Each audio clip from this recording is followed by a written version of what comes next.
사랑하는 축복합니다. 6월 9일 목요일 말씀으로 여는 하루 함께 하도록 하겠습니다. 벌써 또 목요일입니다. 한 주 한 주 시간들이 지나가면서 이제 또다시 2022년도가 벌써 중반을 달리고 있는 상황 가운데 있습니다. 어떻게 2022년도 어떤 삶을 살고 계십니까? 그래서 한 2년 반 동안 우리는 코로나 때문에 많이 힘들고 어려웠고 또 그런 상황 가운데 있었고 이제 조금씩 완화되어지고 있는 상황 가운데 다시 한번 우리의 삶을 되짚어볼 수 있는 은혜들이 있으면 좋지 않겠나 생각이 들어집니다. 하루하루의 삶들이 어쩌면은 그냥 그렇게 지나가는 삶 같지만 중요한 건 이 하루하루의 삶들이 일주일의 삶이 되어지고 또 일주일의 삶이 한 달의 삶이 되어지고 한 달의 삶이 1년의 삶이 되어지고 또한 그렇게 10년 그렇게 쌓아지는 것이 우리의 삶의 모습입니다. 그런 말미암아 되어진 것이 무엇일까요? 우리의 삶의 인격들이 변화가 되어지고 또한 그 가운데 어떻게 살아가냐 한순간순간에 그 최선을 다하는 삶을 통해서 우리의 삶 가운데 또다시 그 가운데 행해지는 또 우리의 삶의 변화의 모습들이 되어지지 않는가 하는 생각이 되었습니다. 특별히 말씀 묵상이 더 그런 것 같습니다. 하루하루 하는 것들이 쉽지 않고 또 이것들이 하면서 때때로 왜 하는가라는 조금 그런 생각들이 들 때가 있습니다. 그러나 이것이 일주일이 되고 한 달이 되어지고 1년이 되어지고 10년이 되어질 때 또다시 하나님의 말씀의 묵상들을 통해서 우리의 삶의 변화를 느끼게 되어질 것입니다. 또한 말씀을 가까이 한 것이 무엇이며 하나님 가까이 한 것들이 무엇인지를 경험하게 될 것입니다. 특별히 이 6월달에도 최선을 다해서 우리가 말씀 묵상 가운데 함께 나갔으면 좋겠다는 생각이 들었습니다. 오늘 우리가 함께 볼 말씀은 마태복음 9장 18절부터 31절까지 말씀이고 우리 친구들이 가진 묵상집으로는 마태복음 9장 20절부터 22절 27절과 29절까지 9절의 말씀으로 보게 되어집니다. 이제 지금 어떤 일을 하게 되니까 앞에 이야기 가운데서 어떤 이야기가 있다면 바로 예수님께서 이 세간에 앉은 마태를 부르시고 또 마태의 집에서 식사하고 있는 상황 가운데서 그런 가운데서 바리새인들의 그 도발에 대한 것들을 이야기하면서 그 가운데 또 어떠한 이야기가 나옵니까? 그 뒤에 또 요한의 제자들이 이제 와서 왜 금식을 하지 않냐 이런 부분에서 논쟁이 있게 되었습니다. 그러면서 그런 상황 가운데서 한 관리가 바로 이 딸의 죽음에 딸이 그 방금 싸우나 오셔서 그 몸에 손을 얹어주면 살겠습니다 라고 이야기합니다. 이미 죽어버린 그런 상황이지만 이 관리의 어쩌면은 이 관리의 믿음은 뭘 이야기합니까? 그곳에 손을 얹어주면 살겠습니다 라고 하기 시작합니다. 이 관리가 예수님께 오는 것들이 쉬웠을까요? 그렇지 않았을 겁니다. 왜냐하면 이 당시는 헤롯이 다스리고 있었고 또한 그 가운데서 예수님의 소문은 어떻습니까? 유대인의 왕으로 오신 예수 그리스도에 대해서 이야기했기 때문에 그렇기 때문에 마치 관리가 이 예수님을 찾아간다는 건 쉽지 않은 상황이었습니다. 그러나 어떤 상황입니까? 이제 완전히 딸의 죽음 가운데서 어떻게 보게 됩니까? 그럼에도 불구하고 그가 보았던 것은 하나의 실마리는 바로 예수님께서 손만 얹어주시면 되어진다고 생각했던 거죠.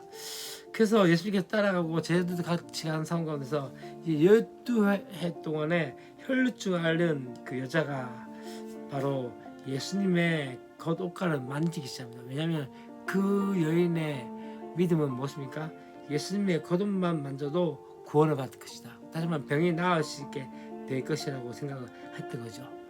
이 당시에 여인들, 특별히 또 혈루증이라는 자체는 부정한 것이었습니다. 부정한 것이었기 때문에 또 어떤 상황이었을까요? 부정한 상황 가운데서 또한 병이라는 것들 때문에 많이 힘들고 어려운 상황이었고 어쩌면 12회 동안 12년 동안 이 하혈을 하는 상황 가운데서 어떻게 되었을까요? 몸도 마음도 완전히 그렇게 완전히 완전히 이제 넉다운이 되어진 그런 상황이 아니었을까요? 그런 상황 가운데서 이제 그가 봤던 것은 뭐냐면 예수님의 겉옷만 만져도 구원을 받을 것이다.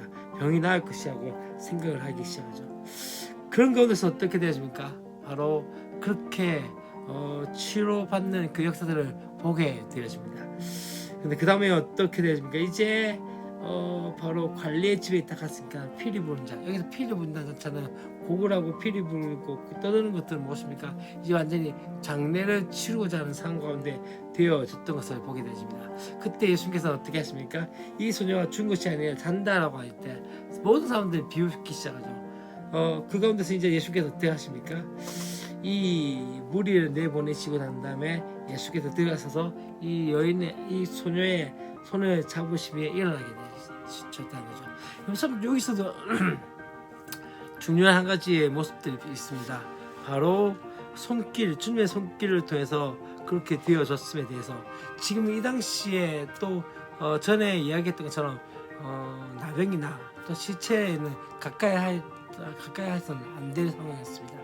그렇게 되면 시체를 가까이 하면 어떻게 되죠? 부정하게 되어지죠. 그러나 예수님께서 어떻게 하십니까?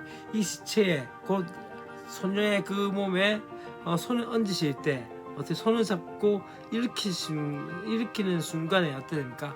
시체가 살아남의 역사를 보게 되어진 것도 보게 되어집니다. 그 일들이 있고 난 다음에 또 이제는 어떻게 되어집니까? 바로 두 맹인이 어떻게 됩니까?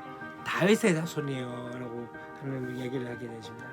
그때 예수님께서 내가 능히 이 일을 할 줄 믿느냐 라고 이야기할 때 어떻게 합니까? 그라웨다, 그러니까 눈을 만지시고 치유한 것들을 보게 되십니다. 계속적으로 지금 치유의 역사들을 보게 되십니다. 오늘 세 가지의 치유가 나타나죠. 첫 번째는 누굽니까? 바로 12의 혈루증하는 한 여인의 그 믿음, 겉옷만 맞아도 나을 것이라는 믿음. 두 번째 무엇입니까? 어쩌면 한 관리, 자기의 딸에게 손만 얹으면 나을 것이다, 다시 살아날 것이다. 그러나 그 가운데서 정말 중요한 것은 무엇이었다면 바로 이 소녀에 대해서 소녀의 손을 잡았을 때 이 소녀가 일어났던 것처럼 어쩌면 필요한 것은요, 바로 말보다 손이 나타나야 되지 않을까요?